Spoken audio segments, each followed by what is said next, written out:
Meus irmãos, bom dia a todas. Vamos começar, que a graça e a paz do Senhor seja com todos, com todas. Amém? Vamos abrir nossas Bíblias. Nós vamos retomar hoje a nossa série de exposições em Eclesiastes. Não tivemos no último domingo, por causa da palestra, mas hoje nós vamos retomar então nossos estudos no livro de Eclesiastes. Hoje nós vamos terminar o capítulo 8. Então abra aí em Eclesiastes capítulo 8, versículos de 10 a 17.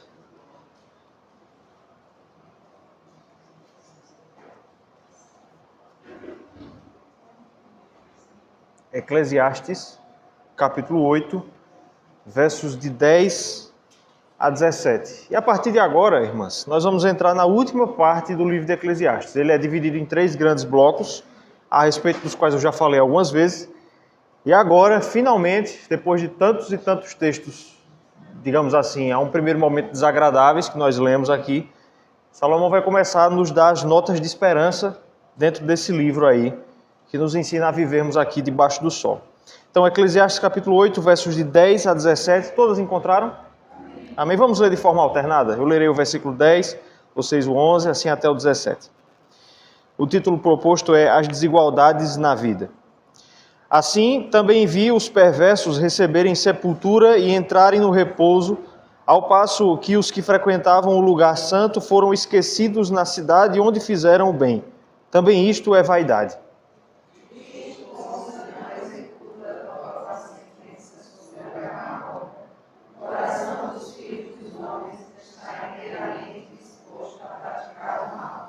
Ainda que o pecador faça o mal 100 vezes e os dias se lhe prolonguem, eu sei com certeza que bem sucede aos que temem a Deus. Mas o perverso não irá bem, nem prolongará os seus dias. Será como a sombra disto que não tem diante de Deus. Ainda há outra vaidade sobre a terra. Justos a quem sucede segundo as obras dos perversos, e perversos a quem sucede segundo as obras dos justos. Digo que também isto é vaidade. Então eu exaltei a alegria, porquanto para o homem nenhuma coisa há melhor debaixo do sol do que comer e beber e alegrar-se, pois isso acompanhará no seu trabalho os dias da vida que Deus lhe dá debaixo do sol. Aplicando-me a conhecer a sabedoria e a ver o trabalho que há sobre a terra, pois nem de dia nem de noite vê o homem sono nos seus olhos. Então contemplei toda a obra de Deus e vi que o homem não pode compreender a obra que se faz debaixo do sol. Por mais que trabalhe o homem para descobrir, não entenderá. E ainda me diz o sábio que haverá de dizer, nem por isso a poderá achar. Amém. Até aqui. Vamos fazer uma oração, pedir ao Senhor que esteja mais uma vez sendo conosco, nos dando a sua graça. Vou convidar a nossa irmã Joselma, que esteja fazendo essa oração de intercessão nesse instante.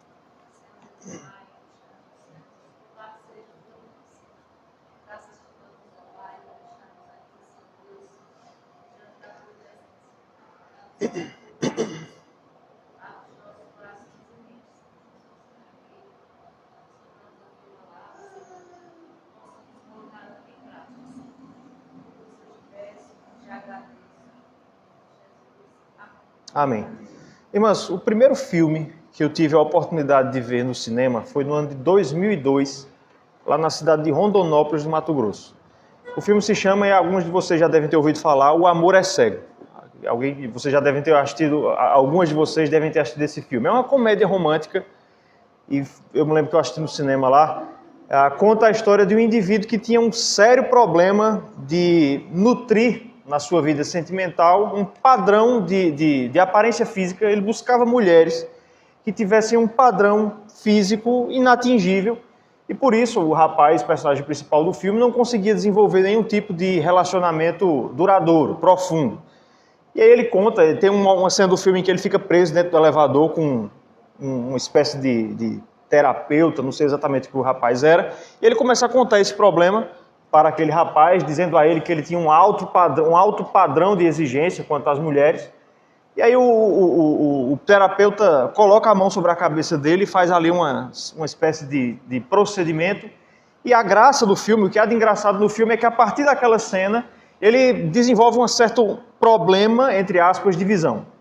Ele enxerga mulheres que não se enquadram naquele padrão que ele havia desenvolvido antes, como se elas se enquadrassem. Enquanto que aquelas mulheres que ele colocava naquele padrão anteriormente, ele vê como se fossem mulheres feias. E aí o humor que há no filme é que ele sai e se envolve com mulheres totalmente diferentes do padrão que ele esperava que elas preenchessem, enquanto seus amigos ficam meio que sem entender. E aí o filme se passa nesse sentido. No final do filme ele perde aquele encanto, né? Descobre que estava se relacionando com uma mulher muito diferente do que ele projetava, mas ele já amava aquela mulher e fica com ela e acaba casando com ela mesmo assim. Mas eu trouxe a lembrança desse filme porque a partir de agora o livro de Eclesiastes vai ter um pouco a ver, vai parecer um pouco com a proposta desse filme. Aquele homem teve uma mudança na forma como ele via as coisas. Ele tinha uma dificuldade em ter um alto padrão, um padrão inexequível de exigência quanto às pessoas com as quais ele queria se relacionar. E a mudança dele no filme vem a partir do momento em que ele aprende a ver as pessoas de uma maneira diferente. A beleza interior começa a se refletir na forma como ele de fato via as pessoas com quem ele se relacionava. E Salomão, irmãos, vai começar a fazer isso conosco a partir de agora no livro de Eclesiastes. Até aqui, até o capítulo 8, versículo 9, nós tivemos as duas primeiras partes desse livro. Capítulos 1 e 2, ele nos dá a tese fundamental: tudo nessa vida é vaidade, tudo é fumaça. E entre os capítulos 3 até 8, verso 9, essa verdade de que nós vivemos num mundo vaidoso é aplicado a muitas realidades da nossa vida, e nós vimos várias delas. A partir de agora, Salomão vai nos dar as notas de esperança nesse livro e vai nos dizer como é que nós fazemos, como é que nós podemos então ser felizes e encontrarmos sentido nesse mundo, mesmo ele tendo todas essas dificuldades. E esse texto, irmãos, que nós lemos hoje, é a introdução desse novo bloco do livro. A tese fundamental de Salomão aqui é que para que nós tenhamos esperança e felicidade nesse mundo de vaidade, nós precisamos enxergá-lo com olhos diferentes. Nós não podemos nos guiar pelo que as vistas nos apresentam, que é o problema daquele rapaz do filme Amor é Cego, no começo do filme. É preciso olhar com lentes distintas para esse mundo em que nós vivemos, assim como acontece também com o personagem principal do filme, O Amor é Cego. Vamos começar pelos dois últimos versículos do nosso texto, então, versos 16 e 17. Às vezes pode parecer estranho, porque às vezes a gente começa pelos versículos finais, mas isso acontece, irmãos, porque nós estamos muito acostumados com a forma ocidental de lermos textos, principalmente no Novo Testamento, em que nós vamos do primeiro ao último versículo. Mas a literatura hebraica do Antigo Testamento não se submete a isso. Às vezes o começo do raciocínio está no final do texto. E existem formas diferentes de se arquitetar textos na literatura hebraica. Mas é por essa razão que às vezes eu começo pelos versículos finais, só para explicar. Nos versos 16 e 17, irmãs, é como se Salomão fosse fazer um resumo, um sumário de tudo que ele já disse anteriormente. Ele diz, versículo 16: aplicando-me a conhecer a sabedoria e a ver o trabalho que há sobre a terra, pois nem de dia e nem de noite vê o homem sono nos seus olhos, então contemplei toda a obra de Deus e vi que o homem não pode compreender a obra que se faz debaixo do sol. Por mais que trabalhe o homem para a descobrir, não a entenderá. E ainda que diga o sábio que virá a conhecer, nem por isso a poderá achar. O que Salomão está dizendo, irmãs, é que ele, em tudo aquilo que ele falou antes, ele tentou olhar para o que Deus faz nesse mundo debaixo do sol, e o texto diz que ele tentou entender tudo. Principalmente o versículo 17, ele diz que ele tentou compreender, ou seja, entender toda a obra feita por Deus debaixo do sol. O que Salomão está dizendo é que ele olhou para tudo que acontece nesse mundo e ele tentou entender o todo. Ele tentou achar a essência e entender de fato o que está acontecendo.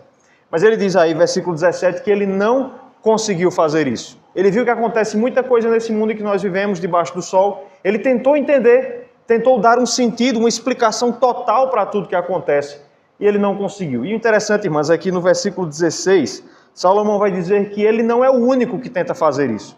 Veja o que ele diz no complemento do verso 16. Pois nem de dia nem de noite vê o homem sono nos seus olhos.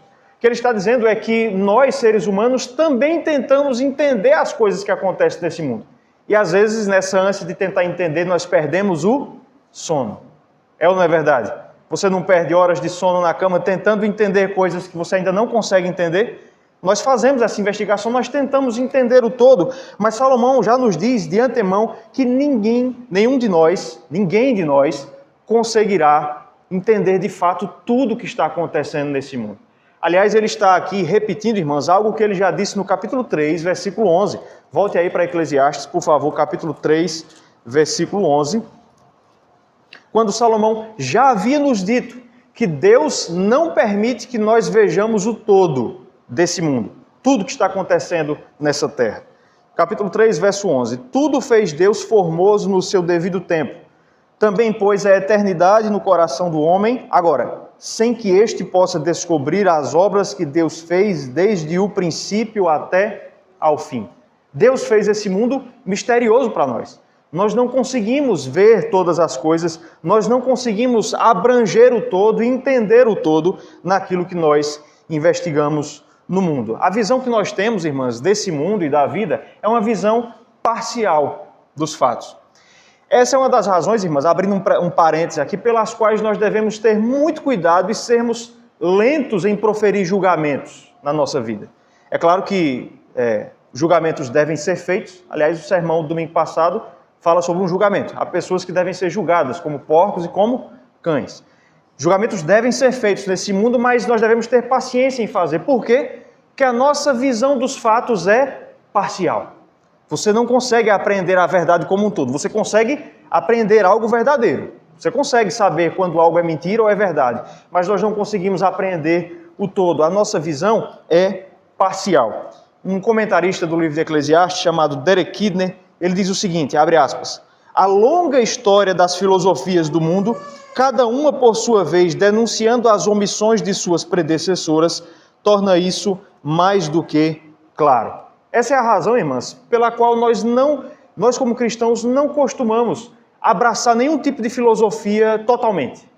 Nós não costumamos abraçar nenhum tipo de visão secular no mundo em sua inteireza. Por quê? Porque todas as filosofias do mundo são parciais. Elas não conseguem abarcar o todo do que acontece no mundo. Um outro comentarista chamado Douglas Wilson, esse com uma linguagem muito mais direta, diz o seguinte, olhe o tanto que você quiser. Olhe o tanto que você quiser. Você não sabe o que está acontecendo. Olhe o tanto que quiser, você não sabe o que está acontecendo. Esses dois primeiros versículos da nossa análise aqui, irmãs, nos mostram isso. Que nós vivemos num mundo em que nós não sabemos de fato o que está acontecendo. Nós não conseguimos aprender tudo que está acontecendo nesse mundo. Nos versículos anteriores, versículos 10 a 15, então, que vão ser a atenção mais direta do nosso estudo nessa manhã, Salomão vai nos mostrar que há então duas maneiras de nós olharmos para as coisas que acontecem no mundo. Uma primeira maneira é a maneira das vistas. É aquilo que nós vemos, é aquilo que nós enxergamos. E depois Salomão vai nos mostrar que há uma outra maneira de enxergar as coisas que acontecem no mundo. Essa é uma maneira muito mais eficiente e muito mais completa de enxergarmos aquilo que acontece na nossa vida. Então, irmãs, nós vamos passar agora para o versículo 10, os versículos 10, 11 e depois versículo 14. Salomão vai agora, irmãs, revisitar alguns fatos que nós já vimos no livro. Ele vai descrever aqui algumas situações que ele já tratou no livro, não são novidades. Até pela leitura que nós fizemos no começo, vocês devem ter percebido que esses são assuntos a respeito dos quais Salomão já tratou. Olhe para o começo do versículo 10, e eu quero que você preste muita atenção em uma palavra específica. O começo do versículo 10 diz assim, assim também, diz o que agora? Vi os perversos, até aí. Assim também vi. A gente já viu que Salomão costuma usar essa palavra de vez em quando, né? Quase em toda perícope que nós olhamos aqui, essa palavra aparece. Vi, vi, vi. Do que é que Salomão está nos falando? Daquilo que os nossos olhos permitem ver. Daquilo que nós conseguimos enxergar nesse mundo. E aí ele vai descrever, então, duas situações. A primeira, versos 10 e 11. A segunda, versículo 14. Nos versos 10 e 11, irmãs, Salomão vai descrever a injustiça que é dada à memória das pessoas. Eu vou reler. Aliás, vamos reler todos nós, versículos 10 e 11, por gentileza. Vamos ler? Assim também vi os perversos receberem sepultura, entrarem no repouso, ao passo que os que frequentavam o lugar santo foram esquecidos na cidade onde fizeram o bem. Também isto é vaidade, visto como se não executa logo a sentença sobre a má obra, o coração dos filhos dos homens está inteiramente disposto a praticar o mal. Essa é uma primeira situação, então, que Salomão descreve aqui e que ele já falou vezes anteriores. Ele está falando de dois homens que morreram. Os dois morreram. Um é descrito como um perverso, começo do versículo 10. Enquanto o outro é descrito como um justo. E veja como a memória dos dois foi tratada depois que eles morreram. Versículo 10 diz que os perversos receberam sepultura e entraram no repouso. A gente precisa entender, irmãs, para entendermos esse texto aqui, que no mundo antigo, receber sepultura, ser enterrado, não era simplesmente um ato que deveria ser feito por causa da decomposição do corpo, mas era um ato de honraria. Receber sepultura, ser enterrado de fato, era um ato de honraria. E o contrário, não receber sepultura, não ser enterrado em um cemitério, era considerado um ato de desonra. É só você lembrar, por exemplo, da rainha Jezabel, que depois de ser morta foi entregue aos cães para ser comida por elas. Isso era considerado, ou seja, não receber sepultura era considerado um ato de desonra. Até hoje, isso continua, talvez não com a mesma força do mundo antigo, mas continua a ser verdade, né? De vez em quando a gente assiste os jornais e vê essas tragédias, jovens morrerem pela violência, uma das coisas que às vezes a gente vê os jornais mostrarem, às vezes é a mãe dizer assim: eu não tive nem o direito de receber o corpo do meu filho para enterrar. Até os nossos dias, receber sepultura ainda tem essa característica de ser um ato de honraria.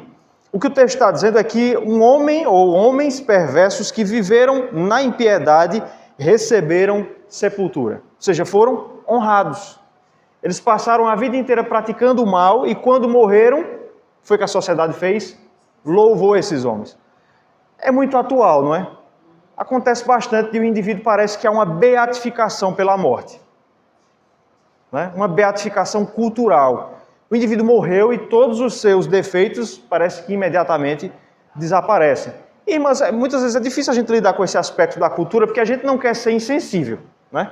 A gente não quer se aproveitar da morte das pessoas e ficar lembrando dos seus defeitos. Mas o mundo faz esse julgamento. O indivíduo viveu uma vida imoral, viveu uma vida indiferente a Deus. Quando morre, está agora num lugar melhor. Né? Pode falar, Vera. Mas tem uma parte na Bíblia que diz que morre bom é pouco assim, e morre mal é a vida. É mais ou menos assim, né? Você tem problema, você é vida. Agora, para muita gente, lá no mundo, eles acham que morreu, aí ficou bom. Mas a Bíblia diz que quando morre bom é agradável aos olhos do Senhor. É o salmo. Exato. Então, essa é uma primeira realidade, irmãs, que o texto nos traz. Perversos, muitas vezes, quando morrem, viram objeto de veneração, viram objeto de contemplação, de elogio até. Um exemplo disso, todo mundo aqui já deve ter ouvido falar do conhecidíssimo traficante colombiano Pablo Escobar. Né? Ele morreu em 93, e as irmãs que são mais experientes devem lembrar que, na época, quase toda semana tinha notícia dele no jornal. Está em tal canto, até que encontraram ele no bairro de Las Olivas, né, em Medellín. Você sabia que o túmulo de Pablo Escobar é visitado por pessoas de Medellín todos os dias? As pessoas vão lá, tem a imagem dele é pintada com flores, inclusive, no túmulo. Irmãs, Pablo Escobar foi um homem extremamente mau. Vocês terem uma ideia, tem uma série sobre ele, a série Narcos, na Netflix. Ele derrubou um avião com quase 200 pessoas porque queria matar uma pessoa. Colocou uma bomba lá. contratou um rapaz de um bairro carente, as pessoas nos bairros carentes gostavam muito dele, porque ele construiu muitos dos bairros carentes da cidade de Medellín, onde ele morava, e ele pegou um rapaz desse, disse a ele que ele tinha que levar uma encomenda para outro lugar. Na verdade, ele tinha que gravar uma conversa de uma pessoa, mas dentro do gravador havia uma bomba. Quando ele apertou o REC, a bomba estourou, o avião caiu. E o pior é o seguinte, quem o Pablo Escobar queria matar era, salvo engano, o procurador-geral da Colômbia. E ele não pegou o avião. Ou seja, só morreram inocentes. As pessoas visitam o túmulo dele, deixam flores lá. Pois é, vejam que o que Salomão diz é real até os nossos dias. Os perversos recebem sepultura. Pessoas, irmãs, que deveriam ser varridas para o mar do esquecimento da sociedade, continuam a receber veneração. Agora veja o contraste, complemento do versículo 10. Ao passo em que os que frequentavam o lugar santo, provavelmente aqui é o templo, foram esquecidos na cidade onde fizeram o bem. Também isto é vaidade. Possivelmente Salomão tem em mente aqui algum sacerdote, a ideia de frequentar o lugar santo, o templo, pode ter em mente aqui a ideia do sacerdote, e essa pessoa que viveu frequentando o lugar santo, que viveu na prática da justiça, da piedade, acontece exatamente o contrário. Eles foram esquecidos na cidade onde fizeram o bem. Também isto é vaidade. Talvez Salomão tenha em mente aqui o caso de Samuel. É possível que ele esteja pensando no caso de Samuel, que ao fim de sua vida foi esquecido pelo povo de Israel. É bem verdade que quando ele morre, o povo de Israel chora a morte de Samuel. Mas lembre-se que Samuel foi esquecido, foi trocado. O povo pediu a um rei porque já não aceitavam mais a liderança de Samuel. Essa é uma primeira, irmãs, realidade, uma primeira injustiça do mundo que o texto nos apresenta. Essa injustiça, ela é possibilitada por causa do que o versículo 11 diz. Visto como se não executa logo a sentença sobre a má obra, o coração dos filhos dos homens está inteiramente disposto a praticar o mal. Por que é que muitas pessoas se dedicam a praticar o mal? A resposta de Salomão é porque a justiça costuma ser lenta. Está aqui uma pessoa que não pode dizer que isso é mentira. A justiça costuma ser lenta, tanto no aspecto oficial, da repreensão da lei, quanto em outros aspectos da nossa vida, irmãs. De maneira geral, justiça costuma ser feita de maneira lenta no nosso mundo, no nosso país principalmente. O indivíduo pratica roubos, pratica corrupções, mas ele vai postergando os processos, ele vai conseguindo benefícios, tal. Ele consegue adiar tanto a punição do mal feito que ele vem, inclusive, a falecer antes que a pena seja aplicada. A justiça demora tanto a ser aplicada, irmãs, que o indivíduo acaba falecendo, é isso que acontece, sem nunca receber a justiça do mal feito. Por isso, versículo 11 vai dizer que os homens estão, então, inteiramente dispostos a praticar o mal. O sistema de injustiça do mundo incentiva a prática do mal. Essa é uma realidade, irmãs, autoverificável, não é? O indivíduo, via de regra, pratica um mal feito e dias depois, tempos depois, já goza de liberdade. Nós vivemos num mundo, isso não é de hoje, às vezes a gente tende muito a regionalizar as coisas, né? Nesse Brasil de hoje em dia, mas Salomão já falava disso no Israel dos seus dias. A injustiça já era incentivada através de uma falta de aplicação da punição aos maus feitos. Essa é a primeira realidade, irmãos, a primeira injustiça que o texto nos apresenta. A segunda está no versículo 14. Versículos 10 e 11, Salomão nos apresentou a justiça em referência à memória. É o indivíduo que viveu uma vida de justiça e é esquecido, enquanto o injusto que é louvado mesmo depois da sua morte. Já o versículo 14 vai lidar com a injustiça em vida, com aqueles que estão vivos. Veja aí, versículo 14. Ainda há outra vaidade sobre a terra, justos a quem sucede segundo as obras dos perversos, e perversos a quem sucede segundo as obras dos justos. Digo que também isto é vaidade. Agora, Salomão está falando dos que estão vivos. Versículos 10 e 11, dos que morreram. A sua memória recebe uma homenagem injusta desse mundo. Já no versículo 14 ele fala dos vivos. Ele diz que aos justos sucede segundo a obra dos perversos, enquanto que aos perversos se sucede segundo a obra dos justos. O que ele está dizendo é que perversos são tratados como os justos merecem ser tratados, enquanto que os justos são tratados como os perversos merecem ser tratados. Você já fez algo certo que foi tratado como algo errado? Provavelmente todos nós já recebemos esse tipo de tratamento. Por outro lado, você já viu alguém fazer algo errado e ser louvado pelo errado que fez? A depender de situações muito subjetivas, dependendo do ambiente, enfim. É isso que acontece no mundo. Salomão já havia, irmãs, falado disso em outros momentos. Vou pedir para 3 pessoas lerem, ou melhor, 4 pessoas lerem 4 textos. Uma primeira pessoa, eu não vou distribuir aqui, abra aí no capítulo 3, versículo 16. Outra pessoa, capítulo 4, verso 1. Tudo isso de Eclesiastes, né? Capítulo 3, verso 16. Uma segunda pessoa, capítulo 4, versículo 1. Uma terceira pessoa, capítulo 5, versículo 8. E uma última pessoa, capítulo 7, verso 7. Vamos lá, começando. 3,16. Quem achou pode ler. Vi ainda debaixo do sol que no lugar do juízo reinava a maldade, e no lugar da justiça, maldade ainda. Já vimos esse texto antes. No lugar do juízo reinava a maldade, e no lugar da justiça, maldade ainda. Capítulo 4, verso 1. Vi ainda todas as opressões que eu faço debaixo do sol, vi as lágrimas do que foram oprimidos, sem ter ninguém os consolasse. Vi a violência na mão dos opressores, sem ter quem consolasse os oprimidos. Muito bem. Capítulo 5, versículo 8 agora.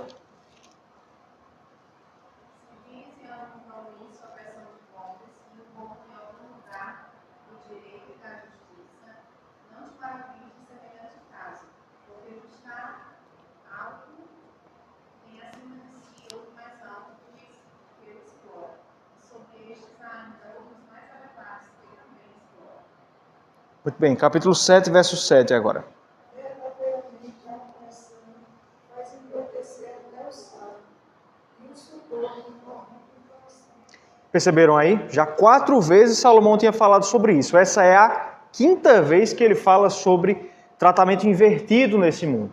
Isso nos mostra que nós vivemos num mundo, irmãs, injusto. Aliás, o jurista brasileiro Rui Barbosa, vocês já devem ter ouvido essa frase, falou sobre isso no começo do século passado, né? Abre aspas. De tanto ver triunfar as nulidades, de tanto ver prosperar a desonra, de tanto ver crescer a injustiça, de tanto ver agigantarem-se os poderes nas mãos dos maus, o homem chega a desanimar-se da virtude, a rir-se da honra e a ter vergonha de ser honesto. Interessante que isso foi dito há um século atrás, mas nunca foi tão atual, né? Nosso sistema, o mundo em que nós vivemos, é um verdadeiro desencorajamento à honestidade. Você procura se comportar de maneira honesta e você é tratado exatamente da maneira inversa, como um desonesto. Irmãs, até aqui então, Salomão nos apresentou esses 2 fatos, versos 10 e 11. A memória do justo muitas vezes é tratada de maneira errada em relação àquilo que ele viveu. E em segundo lugar, versículo 14, durante a nossa vida, nós muitas vezes, os justos, são tratados como se fossem injustos. Pausa aqui. Nós já vimos então todos esses versículos. Gostaria de fazer uma pergunta para vocês aqui. O que é que esses fatos despertam em nós? Desgosto, não é isso? Tristeza, não é? Vejam, o que é que eu estou querendo mostrar aqui? Se nós olharmos para esses fatos com olhos carnais, com os olhos de debaixo do sol, o que é que a gente vai concluir desse mundo? Que não vale a pena viver aqui, não é isso? Lembre-se que o versículo 10 começou dizendo, vi. Se nós olharmos para esse mundo apenas com os olhos naturais, apenas a partir do que as vistas permitem que nós vejamos, é isso que nós vamos concluir, irmãs. Que esse mundo é fonte de injustiça e de tristeza. E que não há nada muito mais para além disso. Certo? Mas nos versículos seguintes, nos versículos restantes, versículos 12, 13 e 15, Salomão agora vai nos mostrar que existe uma forma diferente de nós olharmos para esses mesmos fatos. Tem uma expressão no texto aqui que eu espero que você tenha percebido quando a gente lê o texto, mas provavelmente pouca gente percebeu.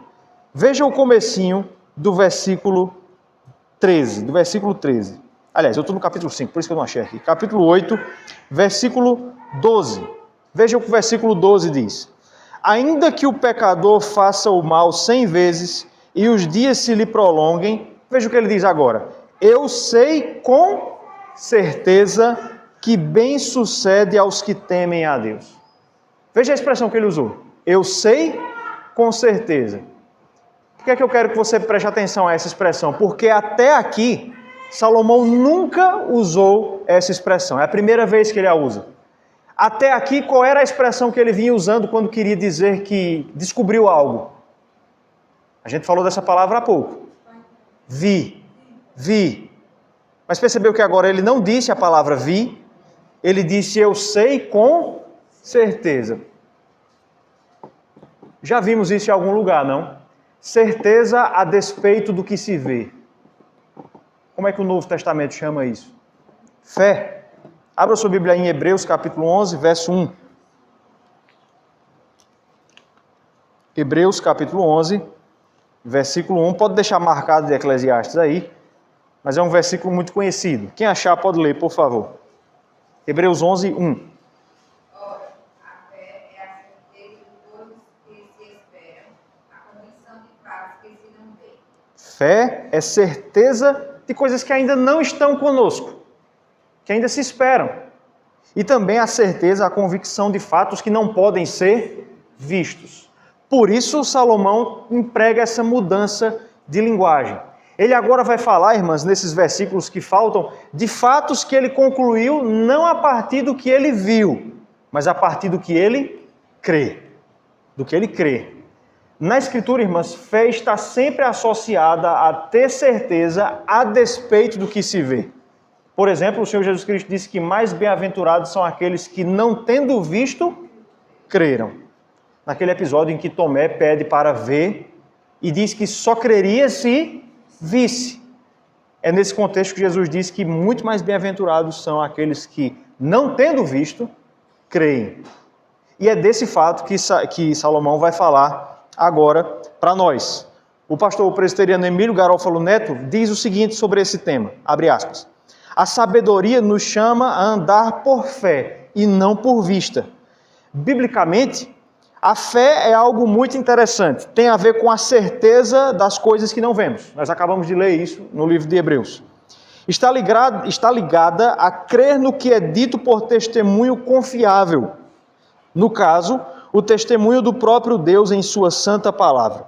Devemos aprender a andar neste mundo por fé, confiando no que Deus diz sobre a realidade, ainda que os nossos olhos pareçam contradizer o que a Bíblia diz. Então, irmãos, essa segunda forma de nós olharmos para os fatos é a fé. Ela permite que nós olhemos para esses mesmos fatos que Salomão apresentou aqui e que, a princípio, traduzem para nós apenas injustiça e tristeza e vermos esses mesmos fatos de maneira diferente. Como eu falei no começo, irmãs, a mudança no personagem do filme que eu citei é o momento em que ele passa a enxergar as coisas de maneira distinta. E a mesma coisa vai acontecer com Salomão aqui. Ele agora vai olhar para esses fatos que ele descreveu para nós e vai tentar nos ajudar a enxergarmos eles não mais por vistas, mas por fé. E veja como o diagnóstico dele vai mudar. E na continuidade do livro, o autor vai nos dizer que é por fé que nós devemos olhar para as vaidades desse mundo. Bom, inicialmente, versos 12 e 13 vai ser uma resposta aos versículos 10 e 11. Nós já explicamos os versículos 10 e 11 do nosso texto. Nesses dois versículos, como nós dissemos agora há pouco, Salomão descreve a falta de recompensa que alguém que viveu uma vida de justiça recebe. Ele morreu e nem mesmo recebeu sepultura, enquanto que o perverso entrou no descanso, entrou no repouso, e a sua memória é até louvada pelo mundo pagão, pelo mundo ímpio. A princípio, irmãs, o que é que nós concluímos disso? O mundo é injusto. O mundo aí está invertido. Mas se nós olharmos por fé, se nós colocarmos os óculos da fé, talvez nós enxerguemos algo diferente. Veja de novo os versículos 12 e 13. E talvez você tenha percebido isso logo na leitura. Você notou que parece haver uma contradição entre esses dois versículos? Olha aí, vou dar um tempinho para vocês. Versos 12 e 13. Alguém achou a aparente contradição?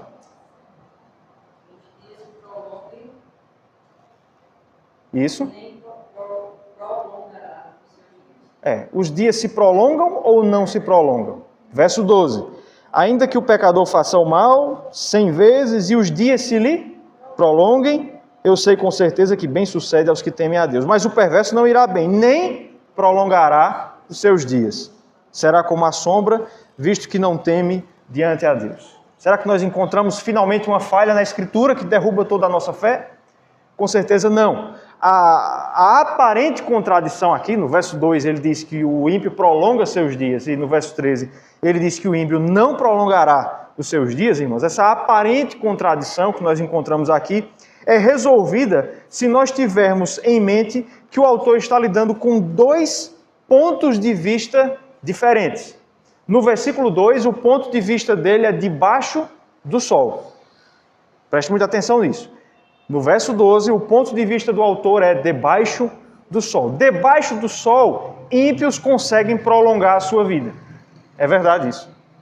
A ideia de prolongar a vida aqui, entenda a partir do que o verso 11 diz. Eles fogem do julgamento e por isso vão prolongando seus dias. O indivíduo faz o que é errado, arruma confusão por aí e vive muito tempo. Nesse sentido, na perspectiva de quem está debaixo do sol, é como se ele tivesse vivido aqui no aviso prévio, né? Prolongando seus dias. Nesse sentido, repito, de quem está debaixo do sol, o ímpio até consegue prolongar os seus dias. Mas, no verso 13, nós temos outro ponto de observação. Se no verso 12 nós temos o ponto de observação de debaixo do sol, adivinha qual é o ponto de observação do verso 13? Acima do sol. Quem habita acima do sol? Deus. O que o texto diz é que diante de Deus não é possível prolongar os dias. Olhe de novo para o versículo 13. Mas o perverso não irá bem, nem prolongará os seus dias. Será como a sombra, visto que não teme diante de Deus. O ponto de observação é diante de Deus, é acima do sol. O que o autor está dizendo, irmãs, para nós, é que o ímpio pode até conseguir prolongar os seus dias aqui, fugir da justiça aqui, mas ele não tem como prolongar, adiar o julgamento que Deus tem preparado para ele. Se você quer entender um pouco melhor esse versículo, abra no Salmo de número 109, versículo 23. Salmo 109, verso 23. Veja como a mesma linguagem vai aparecer nesse versículo. Salmo 109, verso 23.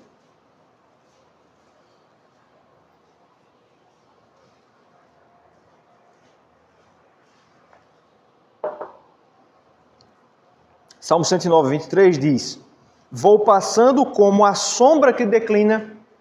Se você olhar de novo para o verso 13 lá de Eclesiastes 8, o texto vai dizer que o ímpio será também como a sombra. Vou passando como a sombra que declina. Agora, sou atirado para longe como um gafanhoto. A ideia de ser atirado para longe é a ideia de não permanecer diante da presença de Deus. O que é que vai acontecer com os ímpios no julgamento final?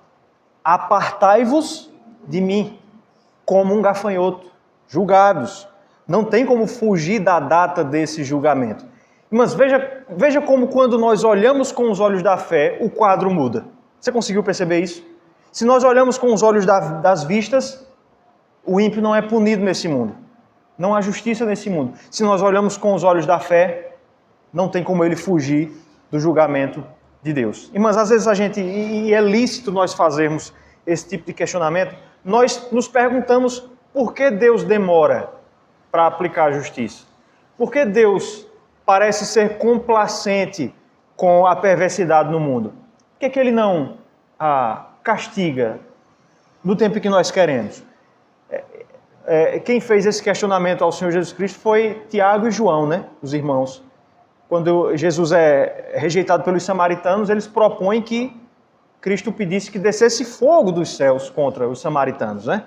E era o discípulo do amor, viu, que pediu isso.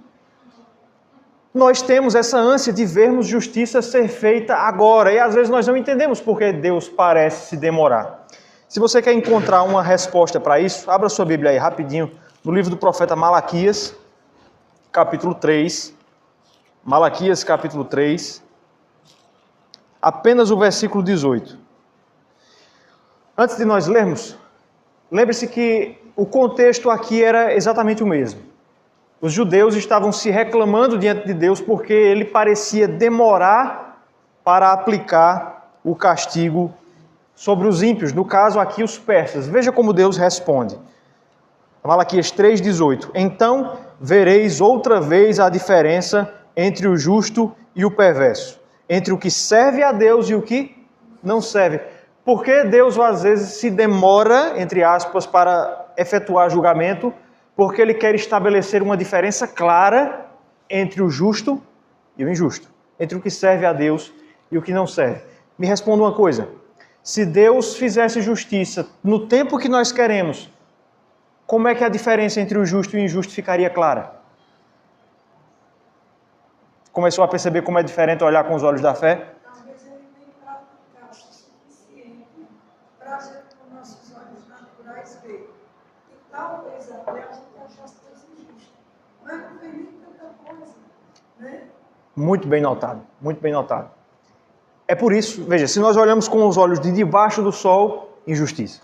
Deus se esqueceu de punir o pecado. Se nós pegamos o elevador para cima do sol, nós vemos o que Deus efetivamente está fazendo. Ele não está sendo demorado no sentido em que nós muitas vezes entendemos. Mas vejam, cada momento em que o ímpio pratica impiedade e não é punido, é uma prova a mais a ser apresentada no seu futuro julgamento, a fim de que esse julgamento seja indiscutível. Indiscutível. Perceberam como a gente muda a maneira de enxergar os fatos quando olhamos pela visão da fé? Essa é uma coisa, irmãs, que nós precisamos internalizar e você pode trazer isso à mente toda vez que você se deparar com essa situação. Toda vez que você ver o mal ser recompensado, o bem ser esquecido e o mal ser lembrado e o mal ser louvado, ao invés de olhar com os olhos das vistas e simplesmente se desesperar desse mundo, olhe com os olhos da fé. Deus vai pegar esse momento aqui e vai usar no julgamento. Esse momento aqui de aparente injustiça vai tornar mais clara a diferença entre o justo e o injusto lá na frente. A segunda resposta que Salomão vai nos fornecer está no versículo 15, que é uma resposta ao versículo 14. Nós já vimos aí, então, esses pares de respostas, né? Versos 10 e 11 são respondidos pelos versos 12 e 13. Agora, o versículo 14, que nós já analisamos, vai ser respondido no versículo 15. O versículo 14 nós já lemos e já comentamos, é aquela situação que o autor descreve, o justo ser tratado como se fosse injusto e, por outro lado, o perverso ser tratado como se fosse alguém que pratica o bem. Vejam, pausa aqui. A princípio, quando nós somos injustiçados no mundo, nós ficamos tristes ou alegres? Tristes, não é isso? Mas se você botar os óculos da fé, você pode ficar até alegre com isso. Versículo 15. Então exaltei eu, o quê? A alegria. Porquanto para o homem nenhuma coisa há melhor debaixo do sol do que comer, beber e alegrar-se. Pois isso o acompanhará no seu trabalho, nos dias da vida que Deus lhe dá debaixo do sol. Percebeu como parece contraditória a resposta que Salomão nos dá aqui? Surpreendente. Diante da injustiça, você pode, inclusive, se alegrar. Aliás, parece que o Senhor Jesus Cristo, agora me ocorreu isso, parece que ele ecoou essas palavras no Sermão do Monte, né? Na última das bem-aventuranças, ele diz que nós devemos nos alegrar em sermos injustiçados pelo seu nome, porque assim foram tratados os profetas que vieram antes de vós. Parece que talvez ele tivesse em mente o texto de Eclesiastes, não é impossível. O autor diz que nós podemos nos alegrar. Ele exalta a alegria e diz que nós devemos comer, beber e nos alegrarmos, irmãs, diante disso. Não é a primeira vez que Salomão nos dá esse tipo de conselho. No capítulo 2, versículos 24 a 26, que termina aquela primeira parte do livro, nós já havíamos visto que nós somos chamados a nos alegrarmos desse mundo. a comermos, a bebermos e a festejarmos. Também no capítulo 3, versículo 13, Salomão já havia dado também esse conselho, e também que é dom de Deus que possa o homem comer, beber e desfrutar o bem de todo o seu trabalho. E por último, capítulo 5, versículo 18, a mesma orientação foi dada. Boa e bela coisa é comer e beber e gozar cada um do bem de todo o seu trabalho, com que se afadigou debaixo do sol, durante os poucos dias da sua vida que Deus lhe deu, porque essa é a sua porção. E agora Salomão nos dá a mesma orientação aqui. Diante da injustiça, você pode olhar para ela com os olhos desse mundo e você só vai se entristecer, mas você pode olhar com os olhos da fé e você pode então se alegrar. Irmãs, por que é que nós podemos nos alegrar diante da injustiça? Por que é que nós podemos nos alegrar diante do fato de sermos injustiçados, de fazer algo correto, ser tratado como algo errado e ainda assim se alegrar? A resposta parece ser dada no complemento do versículo 15. Pois isso o acompanhará no seu trabalho nos dias da vida que Deus lhe dá debaixo do sol. O que Salomão parece estar dizendo é que mesmo quando nós somos injustiçados, nós somos discipulados a andarmos com uma alegria mais perene. Lembre-se de novo do versículo 14. Salomão vai dizer que o mundo presenteia, galardoa essas pessoas que fazem o que é mal. Geralmente esses presentes são coisas materiais, são bens materiais. Esses bens trazem alegria, mas é uma alegria fugaz. Ou a gente poderia chamar de vaidade. Lembram lá do capítulo 5, quando nós falamos sobre as riquezas? Eu trouxe 2 estudos aqui sobre a vaidade e as riquezas. No primeiro dos estudos, nós falamos sobre as desvantagens da riqueza. Lembra disso? A riqueza traz desvantagens. A gente falou sobre algumas. Eles não saciam a nossa sede, ou elas não saciam nossa sede de felicidade.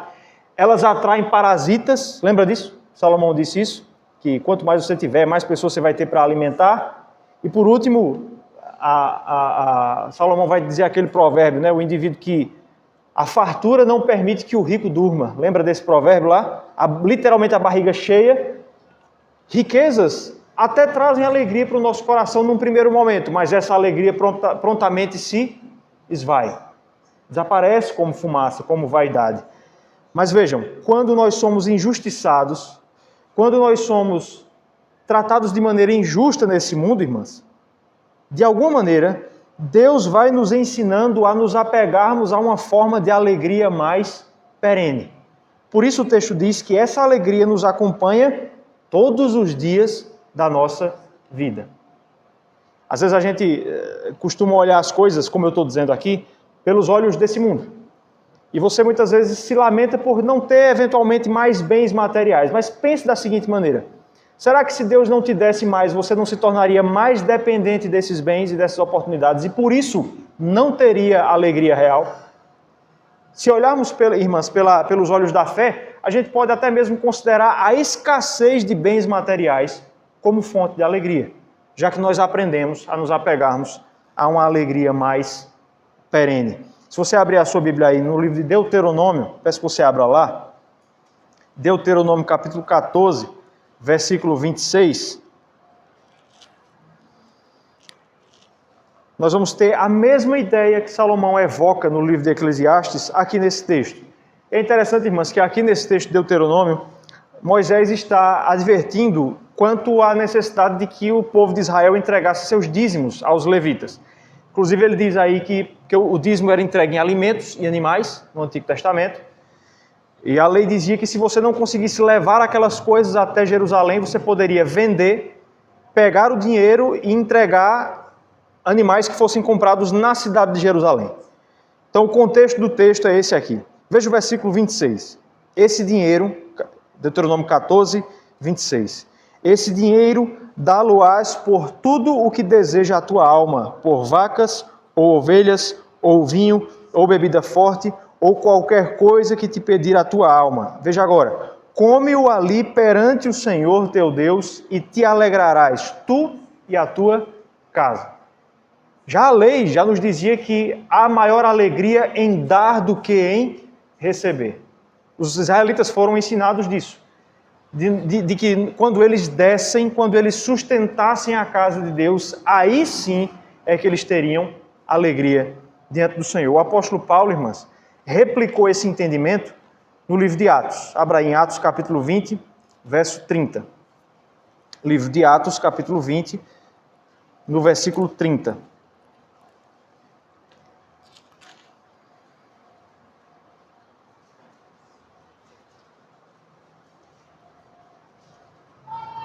Aliás, irmãs, 35. Atos 20, 35, perdão. Isso aqui é Paulo falando aos presbíteros da igreja de Éfeso na cidade de Mileto. Atos 20, 35. Tenho-vos mostrado em tudo que, trabalhando assim, é necessário socorrer os necessitados e recordar as palavras do próprio Senhor Jesus. O que é que ele diz? Mais bem-aventurado é dar do que receber. O que é que significa bem-aventurado? Mais do que feliz. É interessante, irmãs, que essas palavras aqui não são registradas nos evangelhos. Ou seja, Paulo recebeu essas palavras por revelação direta, como ele vai dizer em Gálatas capítulo 1. Nós não encontramos nos evangelhos quando Jesus disse isso, mas aqui nós temos informação de que ele falou isso. Há mais felicidade, é mais aventurado dar do que receber. Você é mais feliz quando você renuncia a coisas do que quando você necessariamente as recebe. Percebeu como o ímpio não pode ser mais feliz do que o justo? Por quê? Porque ele recebe tudo. Você está acompanhando o raciocínio aqui? Ele não pode ser mais feliz do que o justo porque ele recebe tudo. A sua alegria está baseada nos valores materiais. Agora, o justo que dá, que passa privações, que sofre injustiças e aprende na prática isso, que mais bem-aventurado é dar do que receber, que há mais alegria em perder do que ganhar, esse sim pode encontrar alegria por todos os seus dias. Percebeu como a tristeza vira alegria quando nós colocamos os óculos da fé? A injustiça vira justiça. Deus está fazendo uma justiça perfeita, mesmo quando parece que Ele está demorando. E a tristeza, a falta de alegria que nos é dada pelo tratamento injusto, vira alegria quando nós entendemos que Deus está trabalhando em nós, irmãos. O que é que nós concluímos então desse texto? É que nós precisamos então colocar os óculos da fé. E é assim que você vai viver nesse mundo de vaidade. Não é se guiando pelas vistas. A gente até canta isso, né? Não olhe as circunstâncias. Não.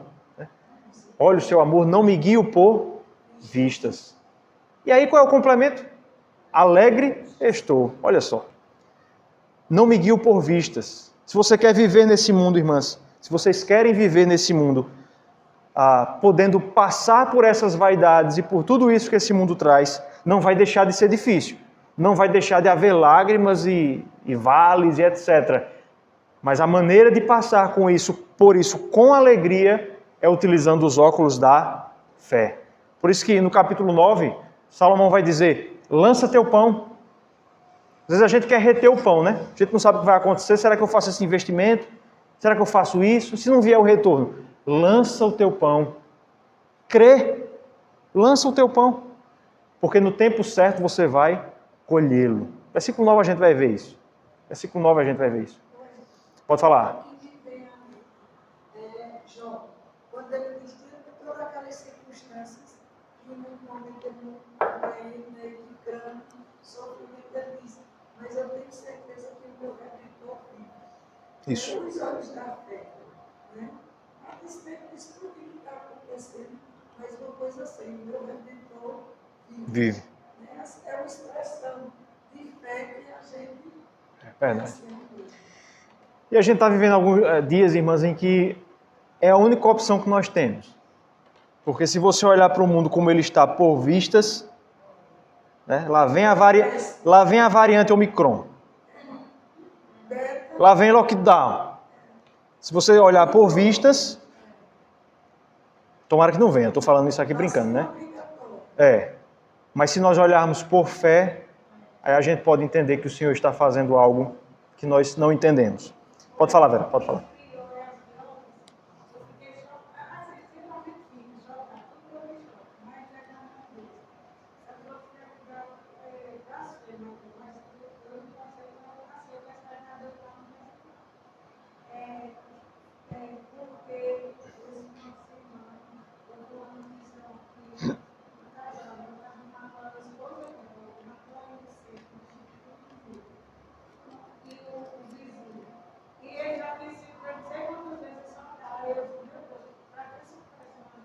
É. E às vezes matar, aí filmar lá no lugar que eu estou fazendo assim, ó, fica no mercado de uma coisa, é bichinho tão cheio de vento e tudo, não sei lá. Aí eu disse, meu Deus, aí eu fico tão aqui, você vai mandar aí depois dizer, não deu força para mandar assim, porque é muito, assim, muita dor, muitas nomes a pessoa está ouvindo, né? Você diz desde o início do curso texto, mas parece que agora piorou, né? Assim, é criança, é tantas coisas, só que É verdade. a gente não pergunta, só é ele mesmo. Verdade. Irmãs, concluindo, vamos concluir logo o estudo. Já que eu comecei citando um filme, vou citar outra obra televisiva, digamos assim. Nos anos 80 e anos 90 tinha um desenho, acho que dificilmente alguns de vocês assistiram, mas devem conhecer, os Thundercats, passava antigamente na televisão. Você assistiu, né? E o personagem principal, o Lion, ele costumava pegar a espada de Tandera e pedir que aquele instrumento o desse, abre aspas, visão além do alcance. Dê-me a visão além do alcance. E sem querer fazer nenhum tipo de comparação jocosa, irmãos, entre isso que eu mencionei agora e a fé, mas a fé nos dá visão além do alcance. Então você peça a Deus fé. Fé para contemplar aquilo que Ele tem feito. A gente não vai conseguir entender de maneira total. Lembre-se dos versos 16 e 17. Ninguém vai conseguir entender tudo, pelo menos não agora. Mas se você pedir ao Senhor, que é o autor e consumador da fé, que é o doador da fé, a fé é descrita como dom de Deus, você pode então ter uma visão para além do alcance que a vista nesse mundo permite. Amém? O capítulo 9 vai nos dizer como nós lidamos então com o futuro de variantes, de pandemias, como é que nós lidamos com ele a partir desses olhos da fé. Mas isso é um assunto para a semana que vem, se Deus permitir. Amém?